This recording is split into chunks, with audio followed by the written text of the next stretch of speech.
Я приветствую вас, дорогие друзья, уважаемые гости и подписчики моего канала. Всем большое спасибо, что следите за новыми выпусками и прямыми эфирами. Игорь Мосейчук на связи прямо сейчас. Игорь Владимирович, приветствую вас.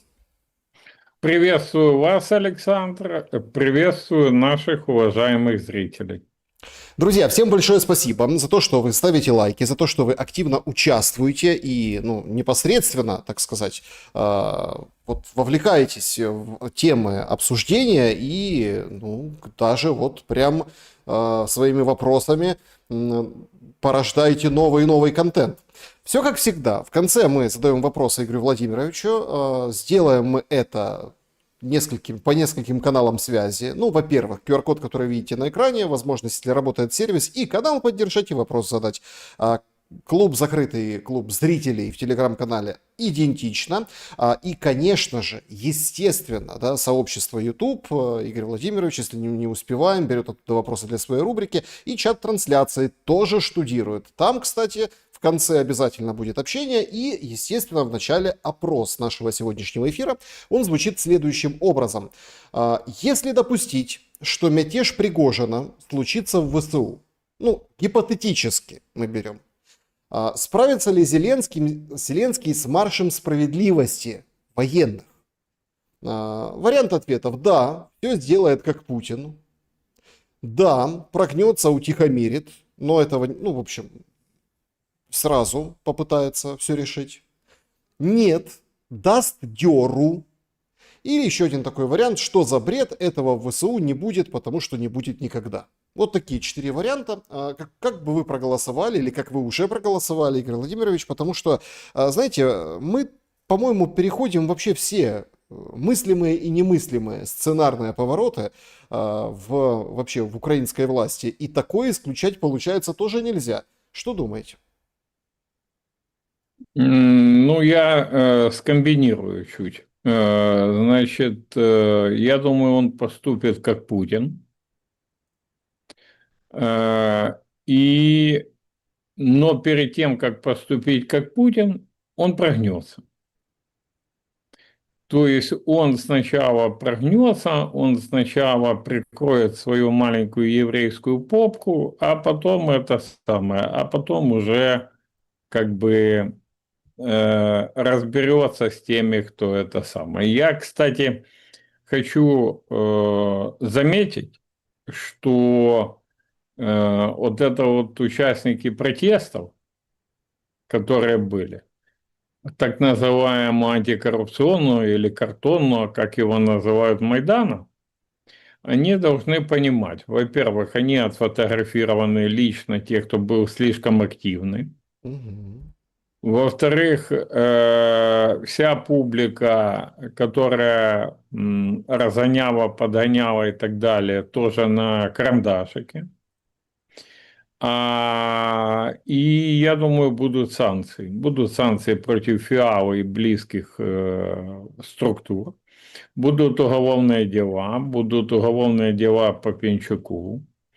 И я думаю, что следующим этапом будет месть целому поколению, которое вышло и рассказывало о том, что лучше бы тебя мама Рима на картонку выписала. Будет мобилизация с 18. Да ладно, это как месть за картонный Майдан? Да, да, да, да. Диктаторы они такие. У них свои страхи. Это такой неожиданный поворот, потому что мобилизация с 18 лет нас, подчуют, да, этой мыслью, потому что необходимость на фронте. Ну, так они и скажут необходимость. Вот.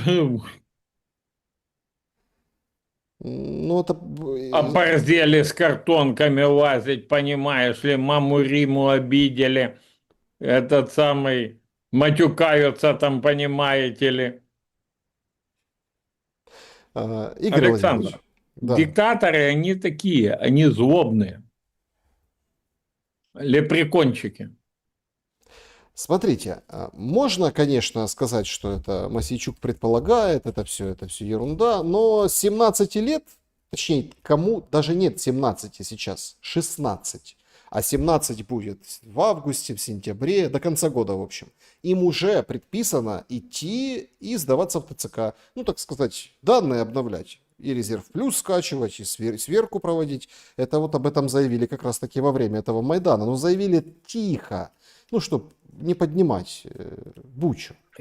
Смотрите, в планах не только мобилизация с 18, а и запрет на выезд за границу с 16. Они очень обеспокоены количеством молодежи, которая покидает, особенно мужского пола, страну. Перед тем, как 18 лет наступает, и, соответственно, готовят вот такую вот историю. А что по срокам известно, если это готовится? Ну, смотрите, Когда? смотрите, Александр, тут надо четко понимать, что сначала надо отыграть в ту или иную сторону четверг. О, это мы отдельно поговорим, да. Но, смотрите, не отыграв историю четверга, прогнозировать все дальнейшее, то есть оно в планах, оно в папочках, оно лежит, но произойдет ли оно, это совершенно другая история.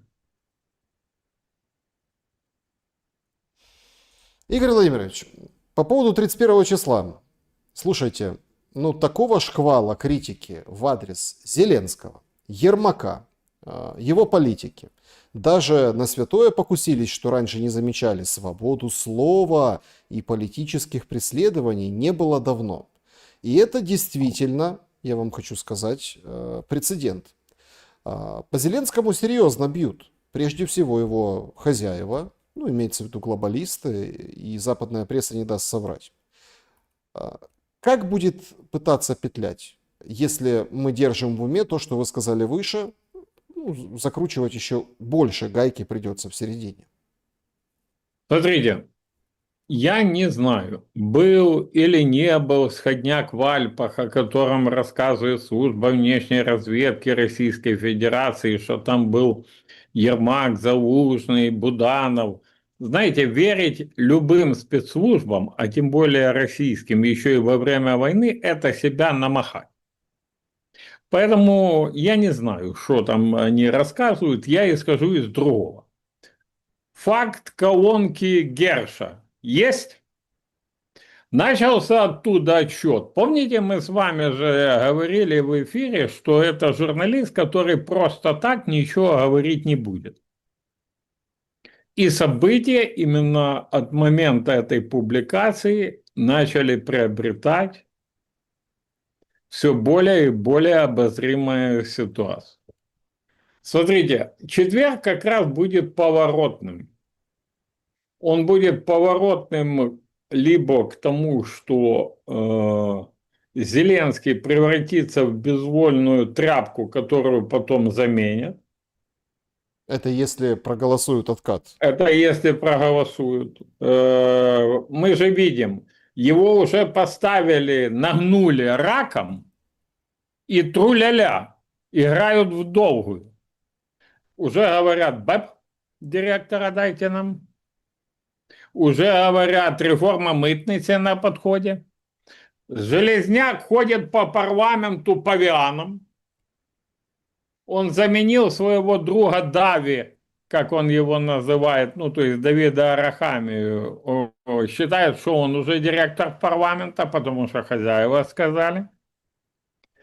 Вот, да, вот этот напыщенный железняк, павиан, железный депутат там, вот, и тому подобное. Он уже сказал, ребята, Дави, Даня, вы меня не обидели, я с вами работал, я вас не обижу. Уже там все нормально. Ну, Даня, если что, это гетьманцев.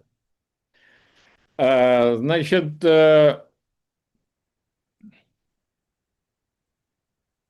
ситуация, что будут играть в долгую и в конце концов поменяют, нагнут, заставят выставить, выстроить все, что надо и уйти нах, может быть.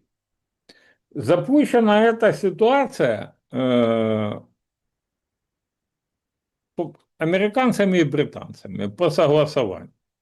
Хотя американцы, трамписты и сам Трамп, они делают вид, что ничего не происходит. Вы же видите, да, Александр? Ну, Трамп молчит, не замечает ничего, не комментирует. Сказал, правда, за 350 миллиардов, которые где-то с половины пошли погулять. И все. А почему? По той информации, которую я имею, ну, так говорят, в кулуарах, как говорится, Белого дома, да, там на лужайках, что к Трампу пришли Госдеп и спецслужбы говорят: слушайте, Дональд Фредович, у нас тут же завалялся силовой орган целый, который целая структура, которая у нас на содержании. А я хочу, чтобы зритель понимал, это же не деньги USAID.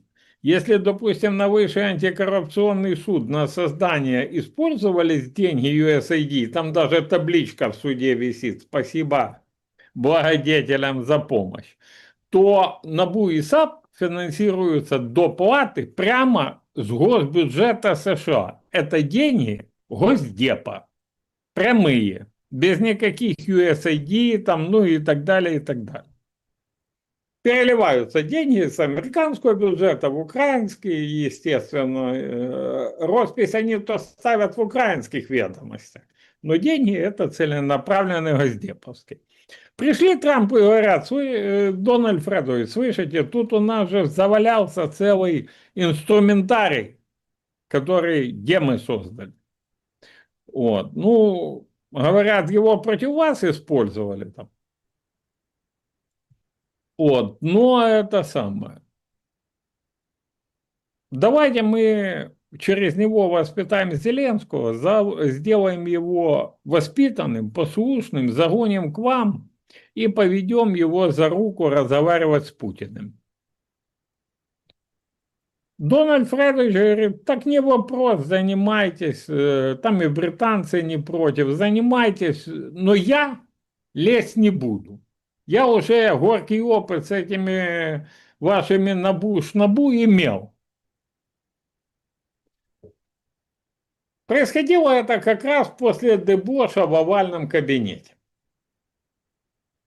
Естественно, Трамп дал отмашку, они начали работать, они побежали. Мне известно минимум о 4 основных фигурантах с окружения Зеленского, с офиса президента, по которым бегут. Угу. Бегут эти антикоррупционные органы. Ну, естественно, это у всех на слуху. Это Тимур Миндич. Естественно, это Чернышов, и не только кейс его этот... Позапрошлой должности, да. что был, а и нефтегаз. Это Шефир со своим российским гражданством. Так он же тихонечко в лес ушел, уже все, вроде все Так забыли. Шурма тоже тихонечко в лес ушел. А лес оказался баварским. И в нем сидели немецкие полицейские с набушниками. Пришли и обыскали. И в кейсе Шурмы там, кстати, слишком и выхода нету. Этого крещеныша, я его так называю, потому что я с первого дня очень сильно удивлялся, как его могли взять на работу в офис президента. Ну, там папа, говорят, очень влиятельный. Да был. не, ну при чем тут папа? Смотрите, я вам сейчас расскажу, если вы не знаете историю. Шурма Ростислав был руководителем Запорожстали в городе Запорожье, комбината Метинвеста. Там его поймали на крысе. То есть хозяева Метинвеста поймали его на том, что он воровал деньги комбинатовские. Поймали еще и на том, что он политические деньги там деребанил, и там неприятность была, из-за чего Буряк, ставленник Метинвеста, вынужден был уйти с мэра Запорожья. Помните, да, эту довоенную историю? Ну и его выгнали. Из-за папы, как вы правильно говорите, не стали применять какие-то, ну, вы понимаете, там меры серьезно выгнали, да и выгнали. Все-таки с папой в парламенте работали, ну и так далее, и так далее. И тут, это ж меня самое больше удивило. Офис президента зовет его, лично президент Зеленский зовет его на такую должность. Я еще тогда задавался вопросом, ну как с таким реноме можно брать? Ну, если там такое было, то что гарантирует, что тут не будет? Вроде бы, ну, насколько известно, Метинвест никогда топ-менеджеров, ну, не обижал в финансовом плане. Поэтому странная история. Ну, взяли. Я себе грешное дело подумал, а может так оно и было, что его взяли, вы помните, тогда как раз хозяевами Метинвеста в офиса противостояние было, что его взяли для того, чтобы, так как они его погнали, ну, для участия в этом противостоянии. Не знаю, что там как, но дело Шурмы вообще уникальное, и я даже не знаю, как ему с него, ну, лучше выпутывать. Э, А можно я сразу, пока, скажем так, да. мы здесь, мы не пошли дальше, там, и не перешли к пленкам Миндича и к вообще 31 числу и политическому раскладу. Это поэтому штатный черный пиарщик банковый Вова Петров начинает раскачивать тему «Давайте посадим Рената Ахметова». Я не исключаю. Я не исключаю. Я скажу тут еще, смотрите. Тут же там получилась уникальная история. Шурма влез в тему, кстати, Ренат Леонидовича, тему солнечной энергии. Лично звонил, лично это зафиксировано, не по его поручению, не Васю послал, ничего. Лично звонил Шмыгалю. Лично лоббировал выплаты по зеленому тарифу компаниям, близким к себе. Ну, чистой воды коррупция. Ну, коррупция то коррупция. Но там же 111 на лбу. Потому что эти компенсации за панели, которые находятся на оккупированной территории. То есть за электроэнергию, которая пошла точно уж оккупантам, да, грубо говоря. А теперь у меня вопрос. Если Шурма не идет в сознанку и не признает коррупцию, и говорит, никуда никакие деньги не ушли, это я вот позарился, коррупционер, и не садится на 8 через 4 выходит, то там же и ПЖ может быть, потому что ну 111 это железно-бетонно. Если ты их не забрал себе, то ты их отдал туда, выходит. Ну, понимаете, да? То есть, ну, Куда туда? между Сцыблой и Хариброй Ну вот вопрос, куда туда? на оккупированные территории. Не-не-не, смотрите, тут же какая история? Тут же тянется ниточка, что это может быть не то, что там с разрешения, а четко санкционировано. Смотрите, Начальством. давайте мы дойдем до этого. Александр, давайте мы дойдем до этого. Значит, это кейс Шурмы.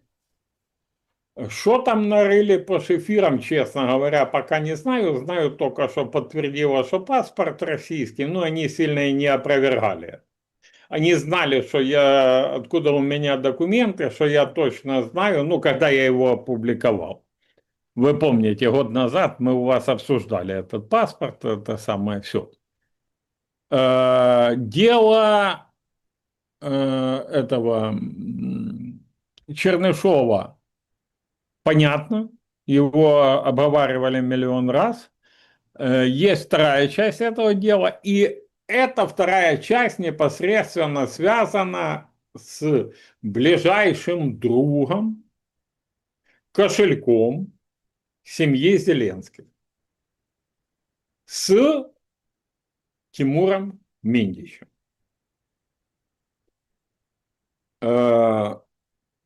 И тут, понимаете, коррупционные дела коррупционными делами. Но тут оказалось, что, ну так, у меня информация разнится, минимум 5, максимум 10 месяцев НАБУ слушала квартиру Миндича. Квартиру Миндича, которая находится в Мариинском парке, напротив Верховного Совета, там квартиры многих народных депутатов, олигархов, статусных людей.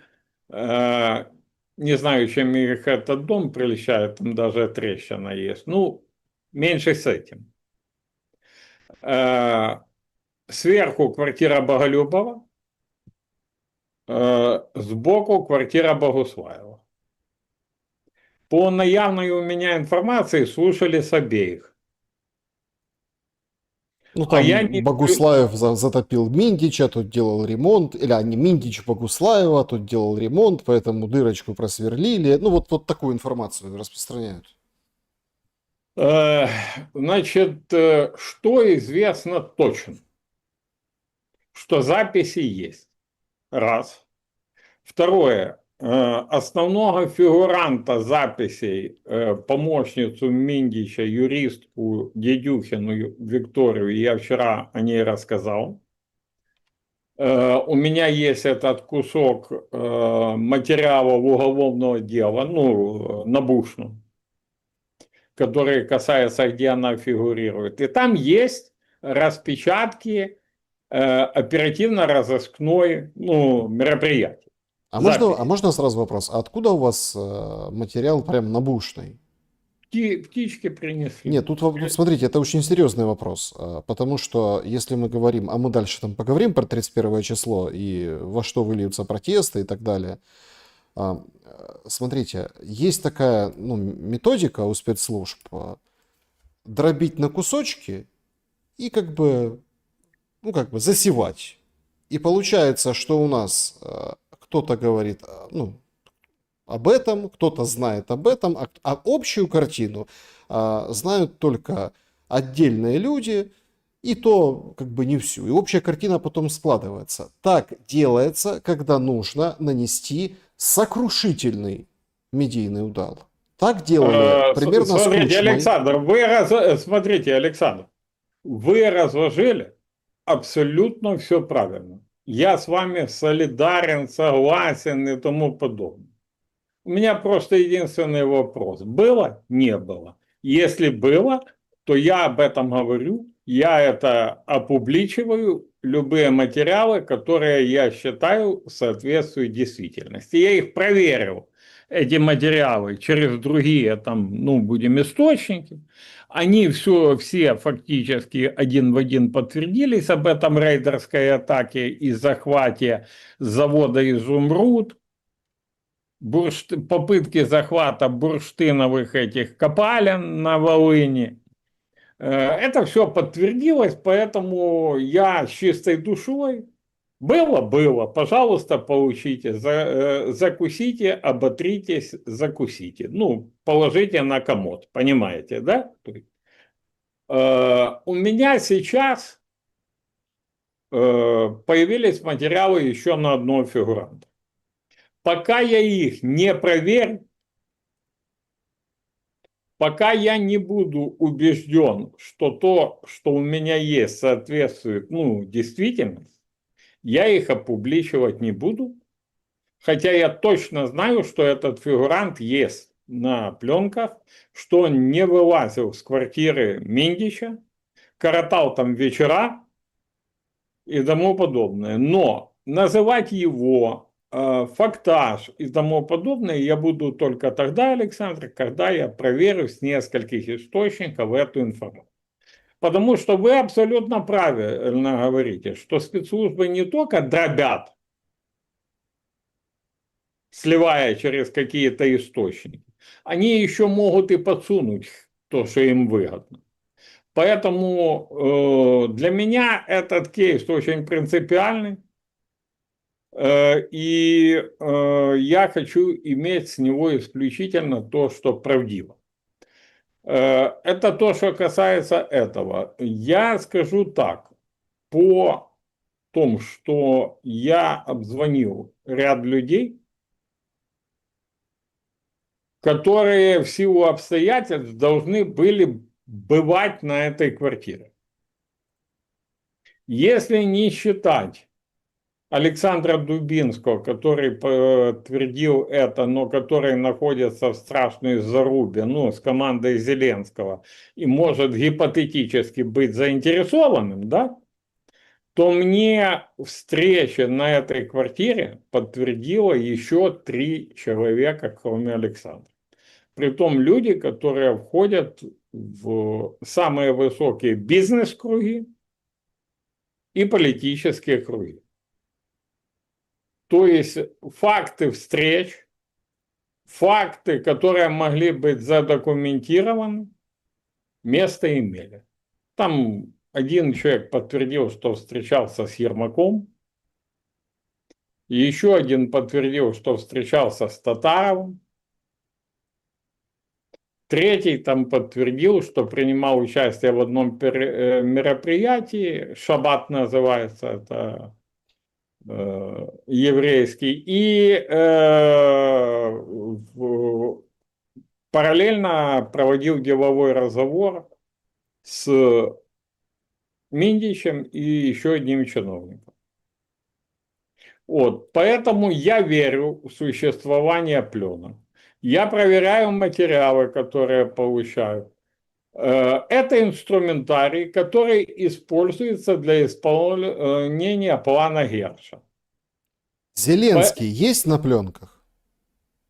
По той информации, которую дают научники в 2 эпизодах. Я единственное для себя до конца не понял, это его голос или его присутствие. Ну, вы понимаете, да? Подождите, а как вы можете на пленках аудио услышать присутствие без голоса? Он что, мы не издавал знаем, какие-то... это аудио или видеозапись. Он издавал какие-то Александр, звуки, мы же не знаем, свойственные это президенту аудио или Зеленскому? видеозаписи. Не, имеется в виду, по телефону его там набирали или это самое. Но его голос со слов набущиков есть там. Игорь Владимирович, важный момент. Что мы вот сразу это все распространили, подхватили, все, конечно, очень хотят послушать. И Я было тоже ли, хочу. и было ли это?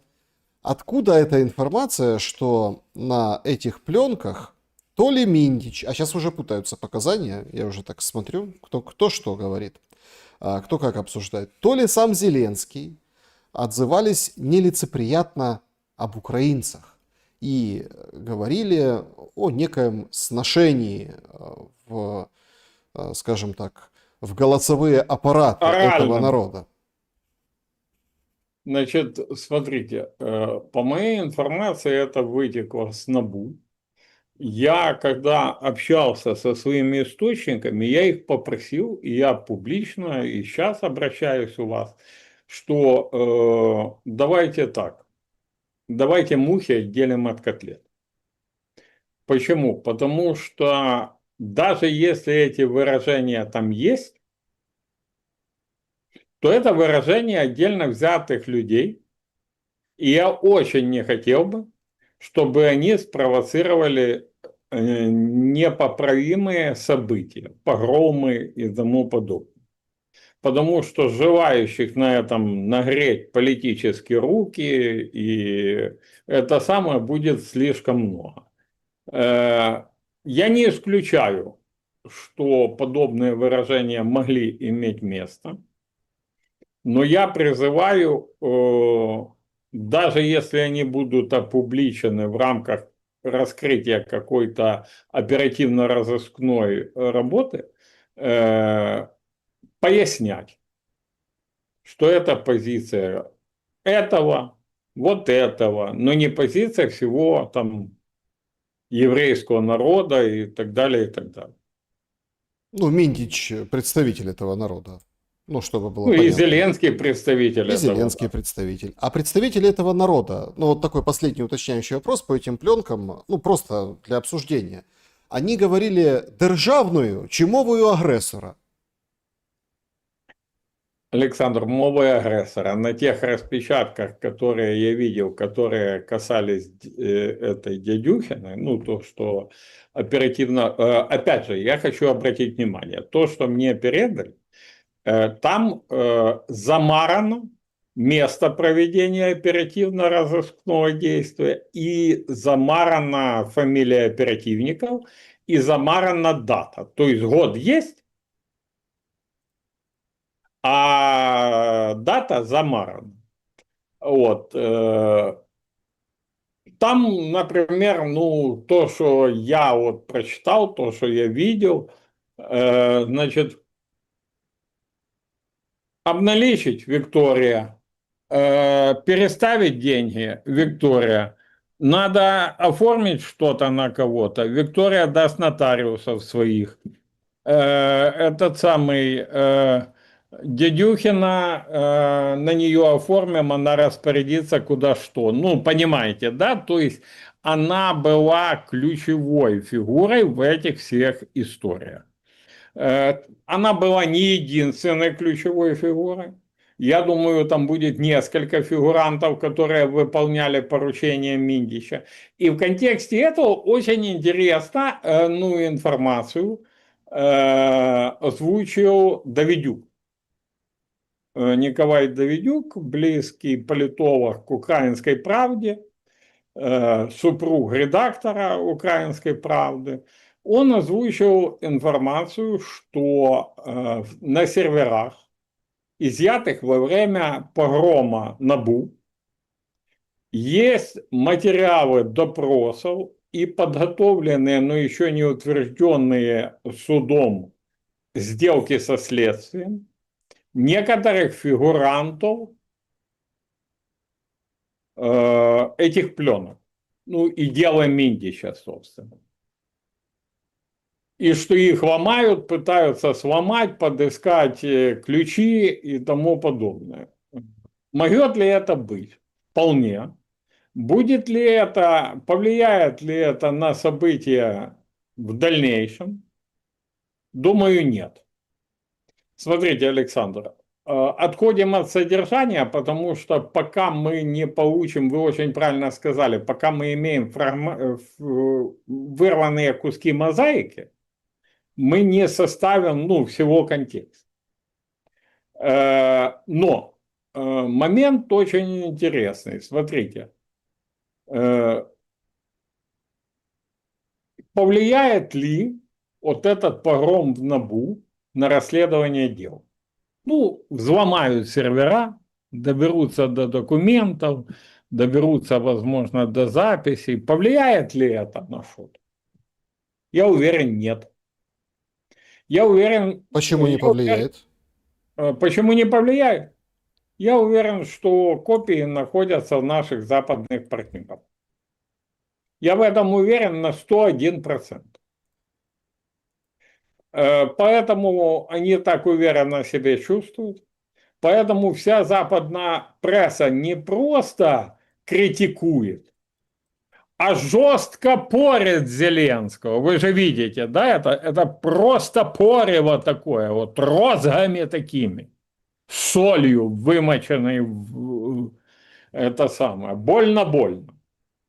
Вот. Более того, я практически уверен, что так как появление пленок связано с Коломойским и Боголюбовым, а я в этом практически уверен, и сейчас объясню почему.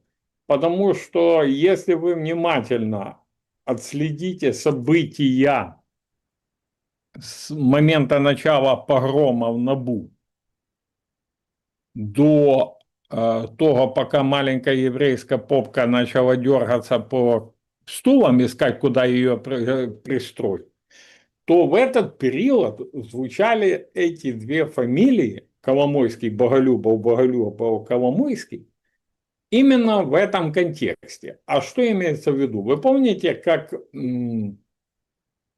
только пришли и началось Коломойский, Боголюбов, дело Коломойский, Боголюбов, Малюк выступает, Коломойский, Боголюбов, Кравченко, генеральный прокурор, выступает. Дело на комитете, на следственной комиссии, на ТСК у Власенко. Он же со своего выступления 2/3 посвятил Коломойскому и Боголюбову. Потом я, когда услышал о причастности этих олигархов к записям, я вспомнил, что у нас есть еще один триггер. Он называется карточный офис. То есть Вова Петров, у которого часто же недержание. И там было написано, что Коломойский и Боголюбов являются агентами НАБУ. И Коломойский? Агентами, не агентами, сделку заключили на бумаге, на руках, ножницы, бумага, руки, да, ну, я не знаю этого, я знаю другое. По моей информации, Боголюбов категорически не хотел играть в эту игру с квартирой, ну и всем на свете. Это настоял Игорь Валерьевич. Что он, вы видели его поведение в суде, когда он говорил, что в САП, НАБУ и у вас ВАКС, тут хоть правду можно поискать, а там и поискать негде. Страну, как оказалось, покинул Боголюбов с помощью НАБУ. Это факт, который не Мосичук озвучил, это озвучил офис президента, озвучили работники СБУ, которые проводили обыск. Ну, вы помните это все. То есть теперь вы верите, что если они дали документировать Миндича, который предал Коломойску, был у него топ-менеджером и предал Коломойску, что если они дали его документировать, что они не документировали параллельно или не имеют копий этих записей. Я не верю. Зная Игоря Валерьевича, я не верю. Вот, знаете, по Станиславовскому. Не верю. Игорь Валерьевич всегда страховался, страхуется. Там еще 20 записывающих устройств было, которые писали всех. И набушников, и кого угодно. И понятно, что эти пленки же не в тюремной камере, ну, Коломойского. Они за границей у его соратников и тому подобное. Поэтому ситуация у Зеленского крайне плохая. И подходя к 31-му четвергу этому, знаете, пословица, после дождичка в четверг, а тут после закона у четверг. Вижу два пути развития событий. Один: проголосовали, откатили еврейскую маленькую попку, спасли от огня набушного. Но после этого это только отстрочка будет. Это будет отстрочка. Потому что дальше они не слезут, они будут давить. И это давление закончится либо смятением всего и вся и установлением диктатуры, либо, как прогнозировал Герш, что более вероятно, заменой игроков. Для меня главное, чтобы любая замена произошла не просто фигуру на фигуру, а произошла в соответствии с Конституцией, демократическим путем, чтобы до выборов были допущены все и вся, кого позагоняли эти товарищи за буйки, и чтобы была возобновлена свобода слова, до этого, чтобы волеизъявление было демократическим. Это один вариант. То есть мягкий, так сказать. Есть другой вариант. Голосов не будет. Это тоже очень вероятный вариант, потому что голосов нету на сегодня. Вот по состоянию на обед я имел разговоры с несколькими слугами, народными депутатами. Голосов нету. Почему их нету? Ну, во-первых, руки умыл Арахамия. Его использовали при голосовании «за», и он убеждал фракции, он убеждал своих депутатов в своей фракции. И когда его позвали, сказали, надо отмотать, он сказал, извините, вот это без меня.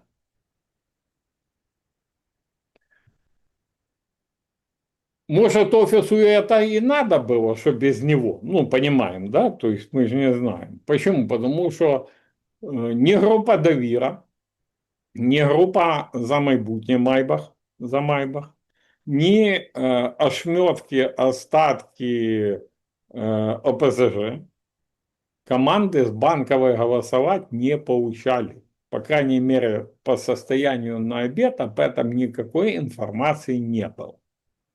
И голосовать они не собирают. Понятно, что если будет команда ОПЗЖ побежит голосовать за что угодно, даже за собственное самоубийство, а те пойдут, потому что они решали, им, ну, это прежде всего. Скажет Банкова, голосуем, не скажет, не голосуем. Ну, им по барабану за что голосовать. Сама, как по мне, правильная и идейная позиция в Тимошенко. Я не согласен с формированием вот этого внутреннего органа с героев Украины. У нас разных героев Украины и военных, и невоенных хватает, с разным амбре и андеграундом. Но формирование с моральных авторитетов, ставим моральных авторитетов, какого-то наблюдательного органа, чтобы не подчинять ни власти, не отдавать, ну, во внешнее управление, антикоррупционный орган. Это выход. Это красивый, правильный, ну, выход. Я же говорю, я готов спорить о создании, ну, этого органа, как его создать. Но сама идея, что это останется внутри, но и не будет подчинено власти, она рабочая. Не совсем. Война нынче. Война же. Именем что? войны подчинят, если не орган героев, то самих героев. Ну, вы же знаете, как это все делается. Нет, посмотрите, смотрите. Я знаю массу людей разных, которые не являются героями Украины и которые являются моральными авторитетами для страны.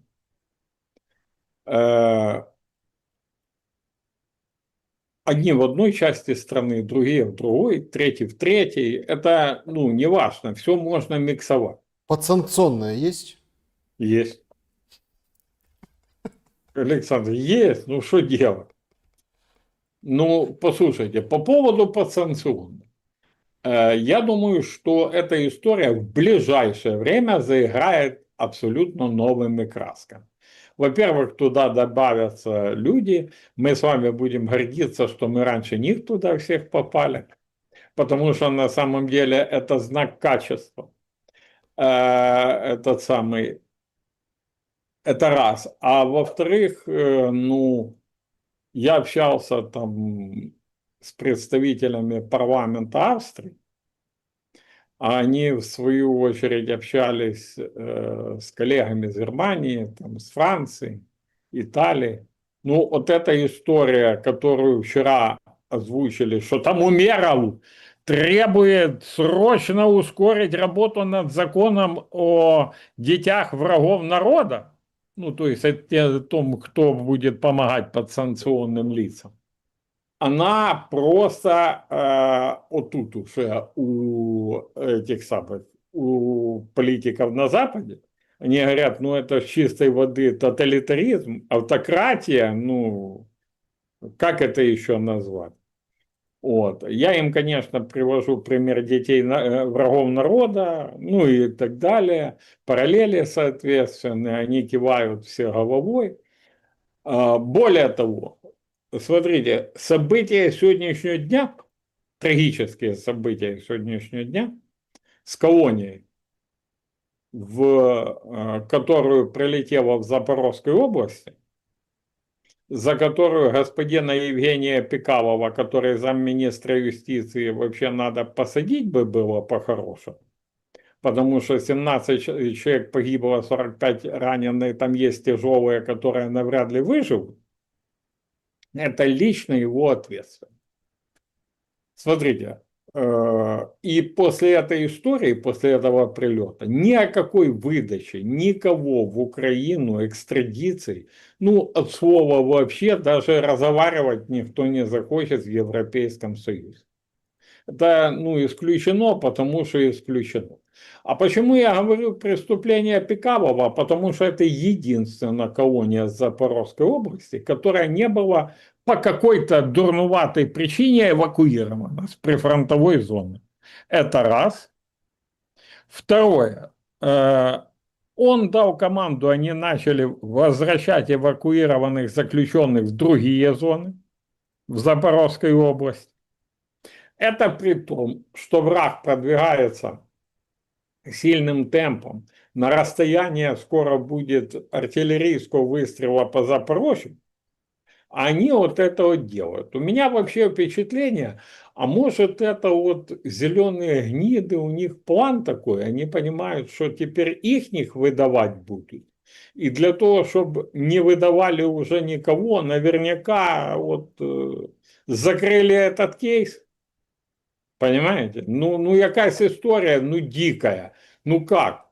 А теперь у меня еще один вопрос. Я знаю, нас с вами смотрит практически 90% парламентариев Да нынешних. ладно. Да, да, да. И я хочу обратиться к ним. Вот смотрите, есть такое понятие, как права человека. Я уверен, что все заключенные, вне зависимости от мотивов, ну, их заключения, политических, экономических, разных, все заключенные, которые находятся в СИЗО и не осуждены, и не совершили тяжелых преступлений, убийств, насилий, терактов, ну, понимаем, да, то есть они все выиграют Европейский суд по правам человека по условиям содержания. Потому что, например, берем Лукьяновское СИЗО. Там в непосредственной близости рвутся ракеты, беспилотники, все. Попадание очень очевидно. Они там по Артему лупят, по большевику. Ну, вы все киевляне все знают. Это ж не тайна. Так я обращаюсь к депутатам. Ну, вы специально это делаете? Вы держите этих людей, чтобы получать с них лавы? Или для чего вы их там держите? Примите закон, изменения в криминально-процессуальный кодекс, в котором черным по белому напишите: на время действия военного положения или стана войны статьи, которые не есть насильственными, не связанные с преступлением, терактом, ну, вы понимаете, не должны застосовываться запобіжний захід в виде, ну, содержания под стражей. Прекратите с людей делать живой щит, мишень, ну еще что-то. Они даже не осуждены, их вина не доказана. Они не убили никого, не подозреваются в убийстве. Если я о правозащите, а если они о вымогательстве денег, тогда это другая история. Игорь Так, Владимирович, да. ну это понятно, люди там годами некоторые там под 10 лет могут сидеть и так приговора и не получить. Да, и обвиняться в какой фигне, абсолютно. Не, причем даже в большой какой-то фигне обвиняться. Все равно сидит человек, это такое дело. Это уже такая норма. Да, преступная, да, нехорошая. Но меня интересует, вот мы так обошли стороной, вы так вот в контексте русских и Херша сказали о нем, о Залужном. Что это за ВОК? Что это за колонка? Причем, ну хорошо, но вышла колонка. Ну про идентичность национальную там что-то порассуждал Залужный. Так он Значит, говорит, так он смотри, публикует следующую фотографию. Говорит, вот значит, смотрите, всем врагам назло. Я еще вот так стану. Какой-то, знаете, хочешь стану вот так, а еще вот так вот. Стиль собачки. Потап и Настя пела такую песню. значит, смотрите, Александр, я хочу публично обратиться сначала к службе безопасности Украины и дегенератам с команды Димы Литвина с офиса президента, которые любят тоже нас слушать, а потом отдельно к Валерию Федоровичу Залужному. Значит, я сообщаю открыто, что выступал и выступаю за свержение диктатуры узурпатора Зеленского. Но, сразу уточняю, в рамках Конституции Украины. Возврат Конституции, снятие ее с паузы и выборы демократическим путем. Я всегда говорил и буду повторять, я против диктатуры, против тирании, был, есть и буду. Поэтому, но это не, потому что сейчас же навесят, ну, понимаете, чертишу. А теперь вторая часть, так как я не коммуницирую напрямую с Валерием Федоровичем Залужным, и даже не ищу этой коммуникации, потому что один мой знакомый нашел его, а потом в госперевороте чуть ли не обвинили. Вот, учитывая это все, я лучше публично, я знаю его, если не он, то его люди тоже будут смотреть, обращусь к нему. Гоните нах этих придурков, которым платят деньги за ваш пиар. Это не пиар, это вас сливают в унитаз банковый. Сначала фотография на день рождения на беговой дорожке, борьба триває с чем? С чем? С лишним весом. С чем на беговой дорожке борьба триває?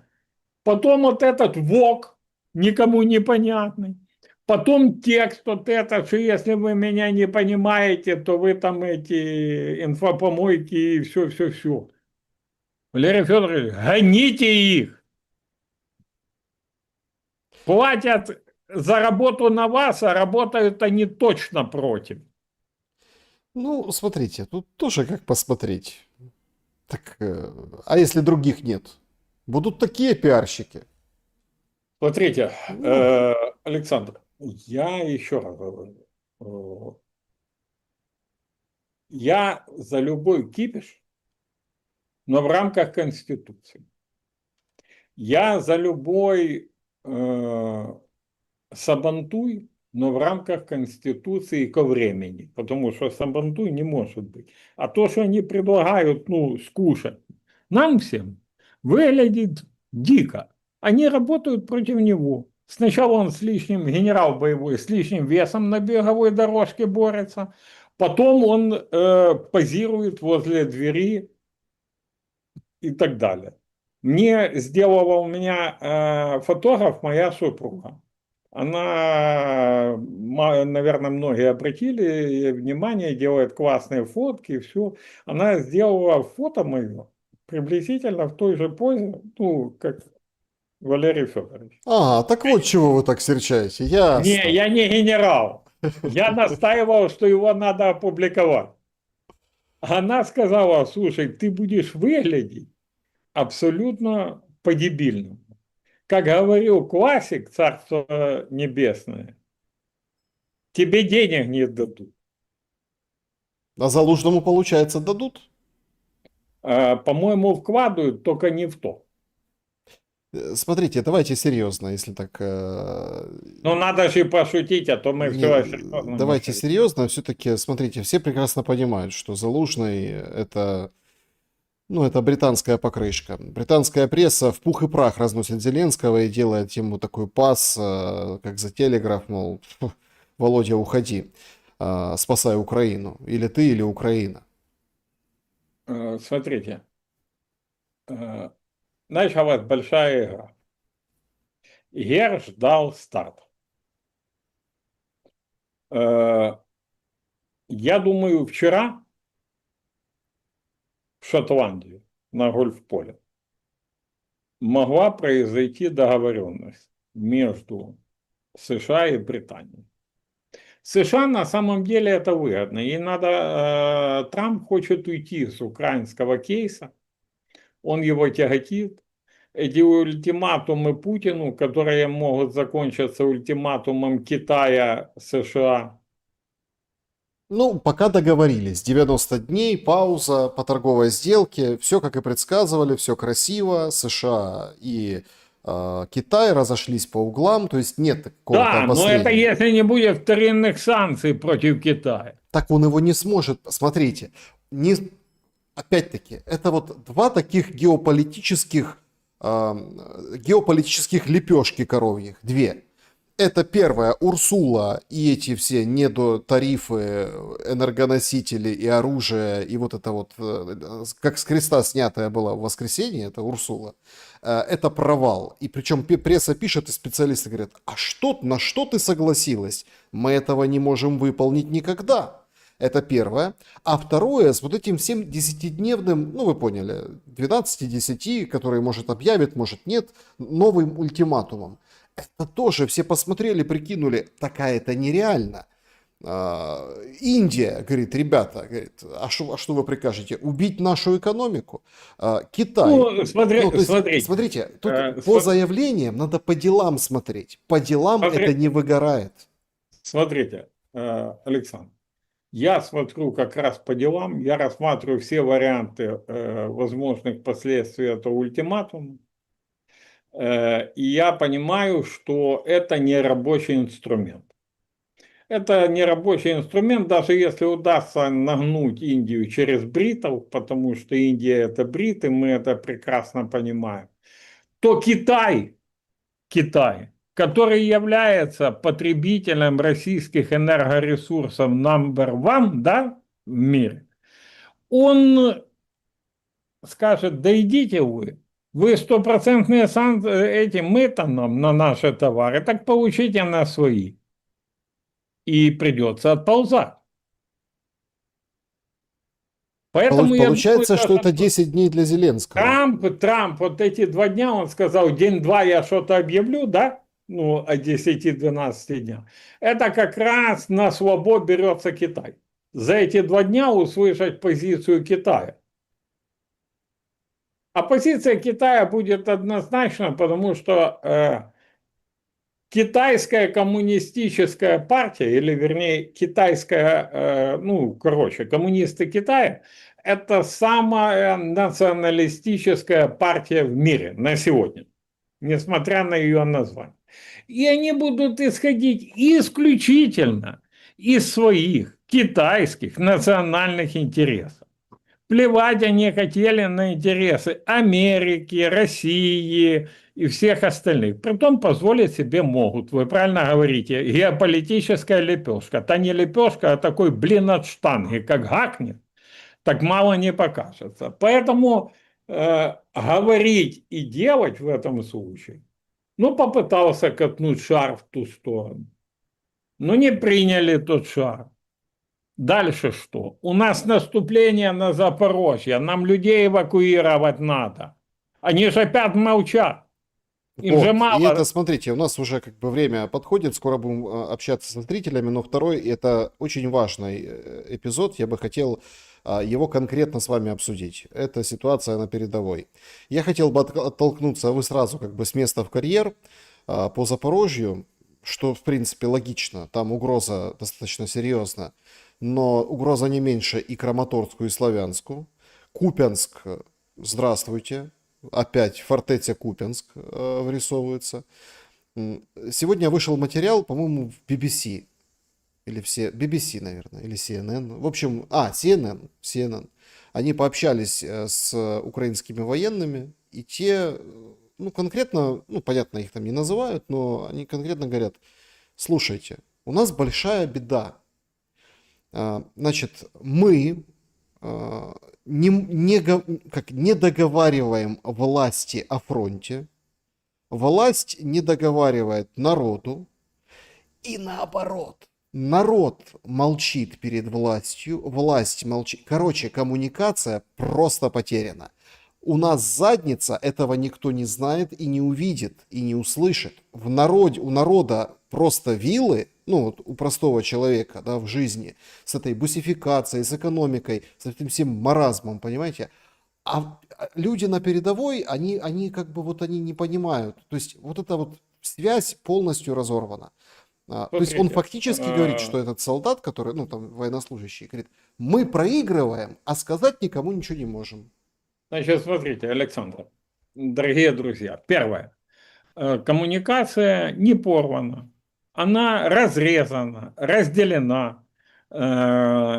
Сделано это диктатором и узурпатором Владимиром Зеленским и его командой, этой кликой «Зеленый гнид». У меня желание возникает, это человек единственный, которому у меня время от времени возникает желание дать в рожу. Это Андрей Коваленко, тот, который создавал войско Донское, да, в Украине, казачье, имперское, а теперь возглавляет Центром противодействия дезинформации. Этот подонок, который назначен властью для коммуникации с людьми, выходит вчера и делает заявление: ух, у нас успех на Сумском направлении. Ну, вы слышали, наверное. И действительно у нас там есть успех. Мы освободили один населенный пункт, и наши войска продвинулись. Это, безусловно, плюс. Освобождение даже 1 метра территории – это плюс. Но надо же смотреть и говорить о ситуации по всей линии фронта, о всей военной ситуации, а она катастрофическая. Мы на пороге военной катастрофы, Александр. И об этом молчат. Об этом говорят военные, прорываются голоса. Об этом говорим мы, но об этом молчит власть. Смотрите, что происходит. Во-первых, давайте рассмотрим удар воздушный. Значит, все, что связано с промышленностью на левом, и не только на левом, но в первую очередь на левом берегу Днепра, сносится нафиг. Вот просто сносится шахедами, искандерами, баллистикой, крылатыми, всем, что можно. ППО ничего не выдерживает. Заводы, фабрики, военные, полувоенные, невоенные, гуманитарное производство, медицинское, по барабану. Ангар стоит, туда прилетело. Все. То есть зачищается полностью промышленно-экономический спектр. На самой земле Купянск у нас в тактическом окружении. В Купянске у нас машины ездить не могут, их дронами оптоволоконными просто ликвидируют. У нас бои идут на околицах Мирнослава и этого самого Покровска. Не, бои в Покровске написала Безуглая, потом ее начали опровергать.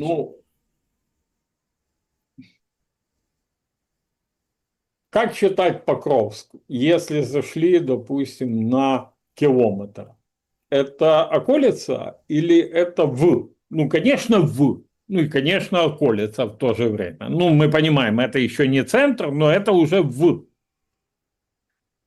Это не на границе, это в черте, ну, в городской черте Мердослава и этого самого Покровска. Мы имеем третью точку прорыва на территорию Днепропетровской области с захватом населенного пункта. Мы имеем вчера прорыв в Среблянском лесу, притом прорыв на 10-15 километров, это очень большой по нынешним меркам нынешней войны прорыв, ну, продвижение российских войск. И мы имеем катастрофу, без преуменьшения, на Запорожском направлении. Я публично во всех каналах у себя, где меня приглашают, и у вас скажу, публично обращаюсь к жителям Запорожья. Всех, кто имеет возможность выехать с города, сделайте это. В село, дальше куда-то, еще куда-то. Жизнь дороже от всего. Ситуация, если будет продолжаться, а никаких нету даже намеков на то, что оно остановится, наступление россиян, то за 5-10 дней россияне выйдут на точку, с которой смогут наносить прямые удары ствольной артиллерии и РСЗО по районам города Запорожья.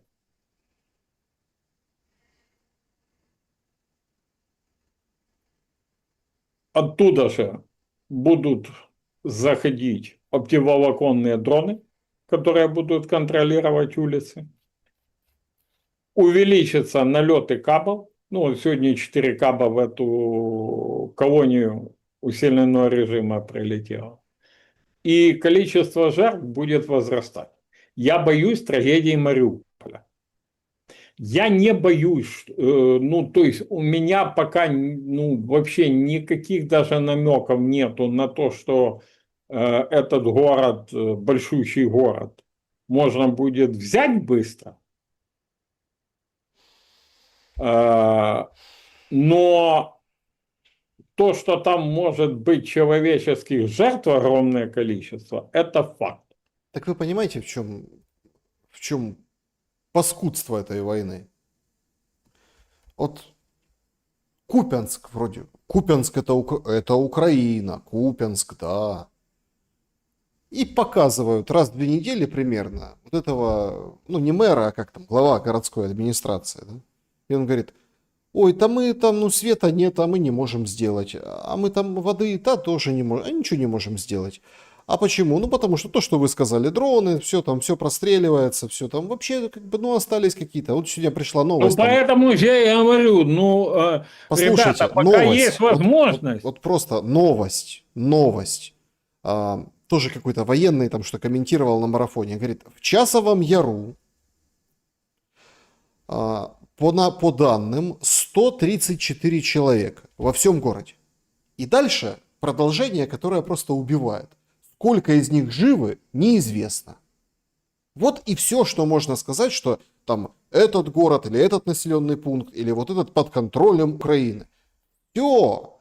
То есть, понимаете, в чем дело? Если как бы проблема этой паскудства этой войны в том, что если ты видишь, что ты не удержишь, что, ну, как бы, зачем перелопачивать город? Смотрите, Почему не отойти? Смотрите, паскудство этой войны чуть даже в другом. Я понимаю логику удержания противника ценой там сооружений и тому подобное. Я не понимаю удержания ценой живого счета с людей. Что должен был бы сделать адекватный верховный главнокомандующий? Он должен был бы выйти и сказать, существует угроза начала боев за город Запорожье. Мы начинаем. Партнеры, помогите с модульными, помогите, ну понимаете, да, то есть ничего этого нету. Мне люди пишут, Игорь Владимирович, вы призываете эвакуироваться, куда мы поедем, куда мы денемся, я людей понимаю. Но в то же время я понимаю, что паскудство этой войны, как вы правильно сказали, оно в том, что будет идти перемалывание. К сожалению, это факт. К сожалению, это неизбежно. И, к сожалению, ну, я уже говорил, скажу еще, ну, у меня впечатление, что я когда-то проснусь утром, включу телевизор, а там трансляция. Гимн России звучит, колонны зал Кремля, заходит Владимир Александрович Зеленский, и Владимир Владимирович Путин ему на грудь вешает звезду Героя Российской Федерации. Кто-то может сказать, ты фантазер. Я скажу, подождите. А сумасшедший дом с разминированием Чонгара, а сумасшедший дом с выводом бригады с Гостомеля, зная, что там готовится высадка десанта. Вы знаете, Александр, вышла книга в Соединенных Штатах, я уже ее заказал себе, в которой руководитель ЦРУ рассказывает, что он осенью 2021 года проинформировал Зеленскую and Company о подготовке операции, которая будет заключать в себе высадку десанта в Гостомеле. Что сделал Зеленский? Вывел бригаду, которая была оснащена стингерами, и отправил на восток. А в Гостомеле осталось 140 срочников, которым и памятник никто пока не поставил. Понимаете? Да, друзья, Работино, а наступление на Работино. А Курская авантюра, вот жены пропавших без вести 185-й бригады мне пишут, я там некоторых нашел по линии Красного Креста. А с Красного Креста мне говорят, но ни о каком включении в обменный фонд. Ничего, потому что ваша Верховная Рада не голосовала им. значит, Терроризм. экстренная новость передает этот советник, экс-советник мэра Мариуполя Андрющенко. Радиация зафиксирована в Запорожье в результате ветра с направления Запорожской атомной электростанции. Навоевались, судя по всему, уровень небезпечный, рівень небезпечный, в общем, 30-20 гуляет микрорентген волн, ну, в общем, в час уровень. Ну, сейчас мы закончим эфир, я наберу Запорожье и уточню, потому что этим радникам, советникам откуда, что и как, так как второй день я, и не только я, бьем в колокола, в набат по поводу ситуации с Запорожьем. Ну, я не исключаю, что найден какой-то вариант, как объяснить людям, чтобы они начали валить. Они не хотят говорить, что вот Мосичук там прав, и россияне приближаются к городу, ну вот тут радиация, валить. Понимаете? То есть, ну, ситуация действительно там критична. Что с ЗАЭС сейчас, если дадите одну секунду, то я даже возьму телефон и попытаюсь связаться с МАГАТЭ, уточнить, что там на ЗАЭС происходит. Да, давайте сделаем, потому что мы пока в прямом эфире. Значит, я пока должен... Давайте подведем итоги нашего опроса. Есть еще там заявление свежее Зеленского. В общем, веселуха начинается, судя по всему. ГУР. Ну, значит, давайте так. Сначала, если допустить, что мятеж Пригожина случится в ВСУ, справится ли Зеленский с маршем справедливости? Значит... 9% да, и все сделает точно так же, как Путин. 13% да, прогнется, утихомирит, ну, в общем, ну, справится. 26%, что за бред, этого ВСУ никогда не будет, потому что не может быть никогда. 52% нет, даст дёру. Ну, вот 52%. Может быть, это просто желание такое у аудитории, что там дать дёру, ну, вот это вот все, может быть. Но спасибо все равно за то, что проголосовали, и за то, что ну вот непосредственно сейчас ну, так сказать, поучаствовали в нашем эфире. Значит, друзья, по поводу вопросов для Игоря Владимировича, сейчас мы решим вопрос с МАГАТЭ. Смотрите, подпишитесь на Мосейчука из сообщества YouTube, из чата, чат сохраняется, Доброго здоров'я. чат А сохраняется, скажіть, будь ласка, а яка трансляцией. там ситуація на А, Запорізькій атомній И електростанції? Є якась інформація в МАГАТЕ? Тому що розповсюджується зараз інформація колишнім радником колишнього мера Маріуполя, що значно підвищена радіація в Запоріжжі. Можете мені прояснити ситуацію? Дуже вас прошу. Я зараз в ефірі і людей багатьох це хвилює. а, Будемо ждати. Это надиктовал. Я думал, вы говорите, Да. а вы надиктовали. Значит, по вопросам мы поговорим. Значит, буквально там два момента давайте обсудим. Смотрите, Игорь Владимирович, ну, все как бы на вашей совести. Вопросы, которые вам писали сегодня, в рубрике Игоря Мосейчука специальной, там и в чате очень много интересных вопросов, и про зеленого носорога, который у вас появился в коллекции, который сзади. Да-да-да, что это он зеленый вдруг? Вы что, вроде не зеленый? Ну и так далее. Нет, так я не зеленый, это камень зеленый. Это вообще американский агент. Его привезли прямо со штата Флорида. Подарили Вот, мне на день рождения, друзья. Значит, смотрите, по поводу этого обязательно, скажем, по поводу, ну, в общем, выяснили вопросы. Тут у нас же перемога очередная. Вы ж не, мы сидим, ничего не знаем в эфире. Во-первых, выходит Зеленский, и ровно с того, с чего начинал эфир Игорь Мосейчук, делает заявление. Правительство расширяет программу контрактов для молодых мужчин с 18 до 24 лет, чтобы привлечь в ВСУ больше мотивированных молодых бойцов, которые будут работать с дронами, заявил Зеленский вот в сегодняшнем разговоре с телефоном, то, что у нас называется, да, ну, то есть все подтверждается. Вечернее обращение, пожалуйста. Ну, смотрите, Александр, это очевидно. Он будет мстить этому поколению, которое его ненавидит, его просто не воспринимает. Знаете, он был любимцем толпы, а стал ненавистником этой толпы. И приговором ему есть как раз эта картонка, о которой мы говорили, на которой была надпись «Лучше бы тебя мама Рима на картонку выписала». Это приговор, понимаете? И уже возврата нету. Поэтому страна в руинах, страна в... Ну, это страшные вещи, Александр. И последствия этих вещей мы, к сожалению, будем еще ощущать и ощущать. Да, друзья, всем большое спасибо. Я так понимаю, с МАГАТЭ вам не ответили пока. Пока нет. Поэтому оперативно в телеграм-канале Игоря Мосейчука, YouTube-канал, подписывайтесь, интересуйтесь. Такой достаточно, ну, живой, какой есть, получился у нас с вами эфир. Спасибо вам большое за время и мысли.